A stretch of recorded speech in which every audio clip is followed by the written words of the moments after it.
2015년 9월 23일 아침, 영국 브리스톨. 닉 화이트 박사는 이른 아침 소란스러운 소리에 잠에서 깨어났습니다. 누군가가 미친 듯이 초인종을 울리고 있었고 비명과 고함을 지르고 있었습니다. 겁에 질린 그녀가 커튼을 열고 밖을 내다보았을 때 그녀는 속옷만 입은 한 남성을 보았습니다. 그는 머리부터 발끝까지 진흙으로 뒤덮인 것처럼 보였습니다.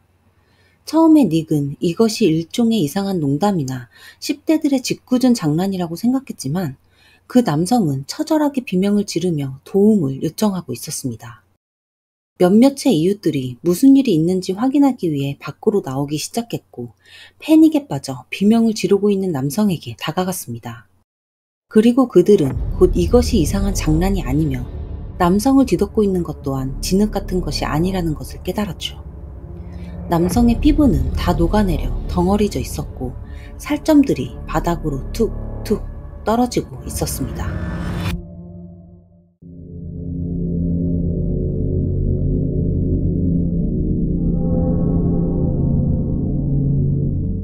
이 남성은 28세의 마크 반 동은입니다. 그는 네덜란드 출신으로 학업을 위해 영국에서 유학을 하다가 당시에는 완전히 이주를 마친 상태였습니다. 그는 영국에 가기 전부터 에이즈에 감염된 환자였고 에이즈 환자들만 이용할 수 있는 데이트 앱을 통해 베를리나 월러스라는 여성을 만났습니다.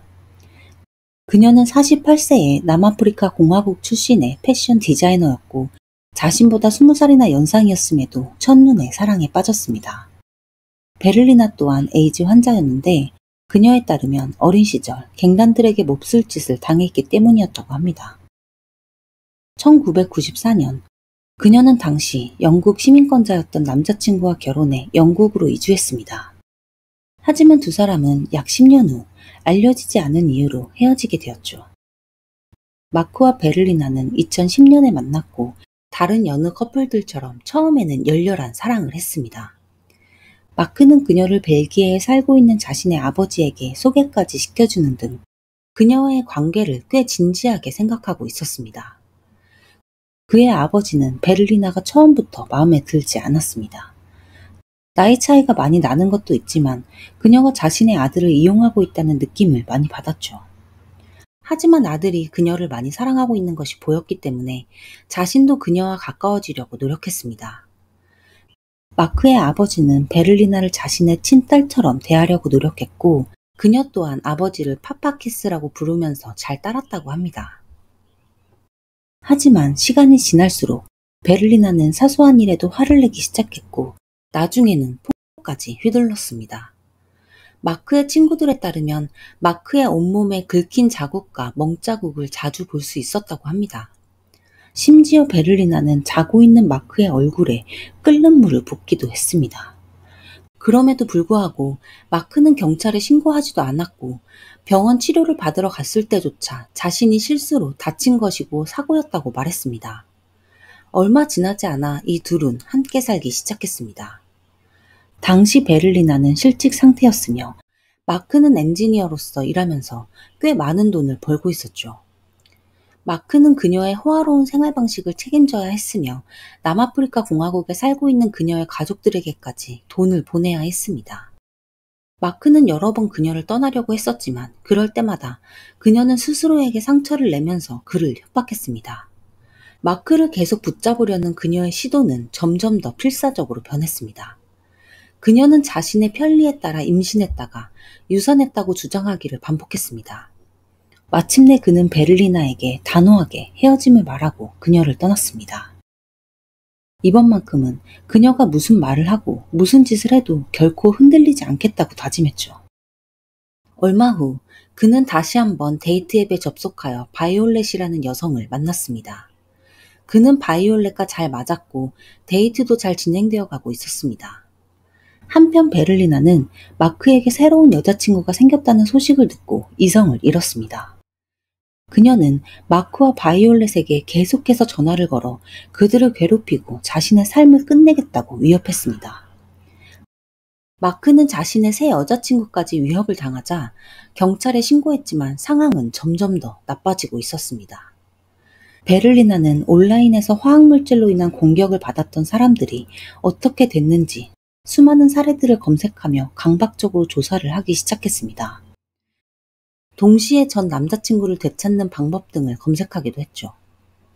그녀는 아마존에서 황산 1리터를 구매했습니다. 2015년 9월 22일, 베를리나는 마크에게 전화를 걸어 이제 그만 놓아주겠다고 말했고, 자신은 이곳에 아무것도 남아있지 않기 때문에 남아프리카로 돌아갈 것이라고 말했습니다. 정말 안타깝게도 여전히 그녀에 대한 책임감을 갖고 있던 마크는 그녀가 스스로를 해칠 것이라는 느낌이 들어 곧장 그녀를 찾아갔습니다. 마크는 베를리나에게 상처 주고 싶진 않지만 우리 둘의 관계는 완전히 끝났으며 새 여자친구인 바이올렛과 함께 나아가고 있다는 점을 분명히 했습니다. 또한 그는 당분간 그녀의 집세를 계속 지불하기로 동의하기도 했고, 심지어 한 달에 한화 약 130만 원을 용돈으로 주겠다고 말했습니다.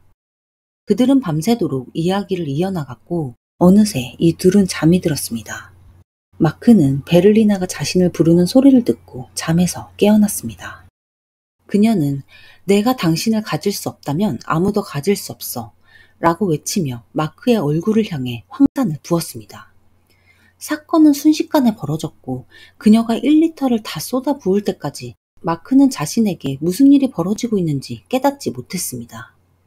그의 몸에서 연기가 나기 시작하고 결국 자신의 피부가 녹고 있다는 것을 깨달은 그는 필사적으로 도망쳐 집 밖으로 빠져나갔습니다. Ambulance service, what's the address of the emergency? Hi, I'm not sure. I've just met a man who... What's the address, my love, first, please? I am on Berkeley Road in Westbury Park. Berkeley Road in Westbury Park. Okay. So basically I heard a shouting in my garden. I came out and there's a gentleman shouting for help. Okay, my love, tell me exactly what's happened. I was in my garden having a cigarette and I heard a gentleman shouting from a distance away. I went out into my road to investigate and basically he's just shouting for help and... Can you ask him what's happened? I'm not sure what's happened. Excuse me, mate. Excuse me. Hello? What's happened, please? Somebody through his face, apparently. Phone over his face? Yeah. Okay, bear me a second. Is the attacker still nearby? Who did it to you, please? His ex. All right, my love. Is she still there? Has she gone? Is he or she still here? I don't know. You don't know? 그의 절박한 비명소리를 들은 이웃들이 마크를 샤워시키기 위해 근처에 있는 집 안으로 데려갔습니다. 그들은 마크를 베를리나의 집으로 다시 데리고 들어가고 있다는 사실을 미처 알지 못했습니다. 그때 마크가 그녀가 여기 살고 있어요. 그녀가 여기 살고 있어요. 라고 반복적으로 외쳤고 이웃들은 서둘러 그를 다른 집으로 데려갔죠. 당시 현장에 출동한 구급대원에 따르면 그의 상태는 정말 심각했는데 얼굴, 가슴, 복부, 허벅지에 화학물질로 인한 화상을 입었고 입에 거품을 물고 있었습니다. 입은 마치 회색 페인트처럼 보였고 그의 눈 또한 회색으로 변해 있었으며 홍채가 거의 사라졌다고 말했습니다. 마크는 자신의 눈이 아직 남아있는지 물으며 앞이 보이지 않는다고 계속 반복했습니다. 정말 끔찍한 일입니다. 그는 고통에 몸부림치면서도 경찰들에게 자신의 새 여자친구 바이올렛의 집에 가서 그녀가 무사한지 확인해달라고 말했고 범인은 바로 베를리나 월러스라고 외쳤습니다. 경찰들은 곧장 베를리나의 집으로 출동했으며 그녀는 소파에 침착하게 앉아 마크에게 전화를 걸고 있었습니다. 방 바닥에서 화학물질이 들어있던 빈병이 발견되었고 사건 현장은 참혹 그 자체였습니다.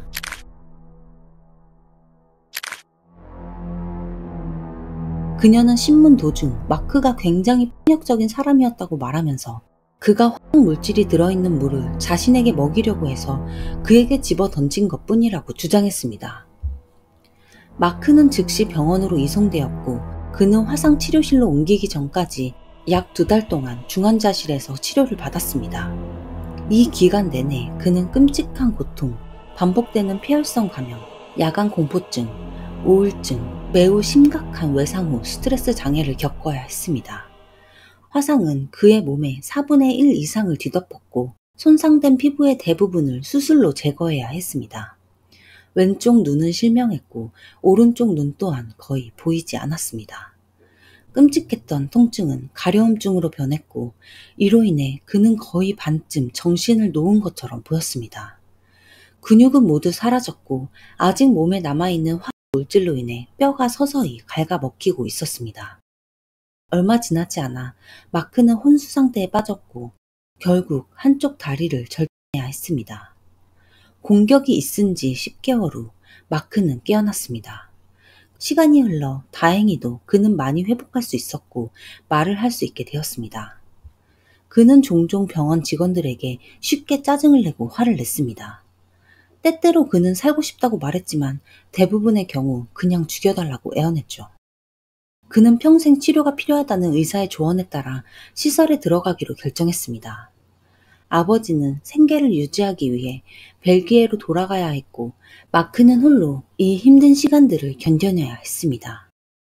한 번은 마크가 자신의 몸에 배설물을 뒤덮은 채 아버지에게 전화해 곁에 있어달라고 울부짖었고 이때 아버지는 그를 벨기에로 데려가기로 결심했습니다.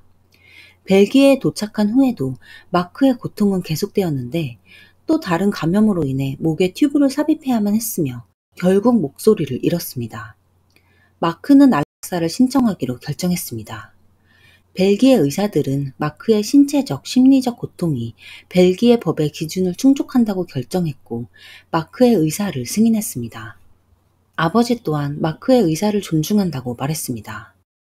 마크는 자신의 마지막 순간을 아버지와 함께하고 싶다고 말했고 멈추지 않은 고통을 끝마치고 2017년 1월 2일 마크는 아버지 곁에서 숨을 거두었습니다. 그의 나이는 불과 29살이었습니다.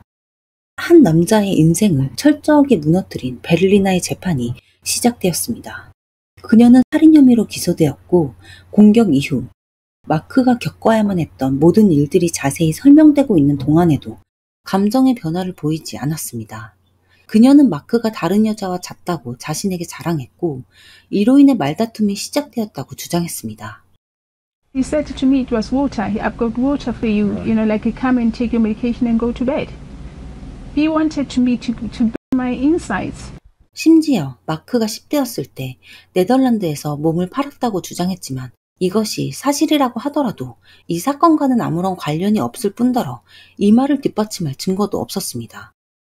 검찰은 베를리나가 물질 공격에 관한 80개 이상의 기사를 읽었다고 말했지만 그녀는 삶을 스스로 끝낼 생각으로 알아본 것 뿐이라고 주장했습니다. 또한 마크는 굉장히 인종차별적이었으며 대체로 그녀를 길거리로 내쫓아낸 적도 있고 자신의 등을 발로 차고 머리를 주먹으로 때렸다고 말했습니다. 하지만 어떠한 증거도 제시하지 못했죠.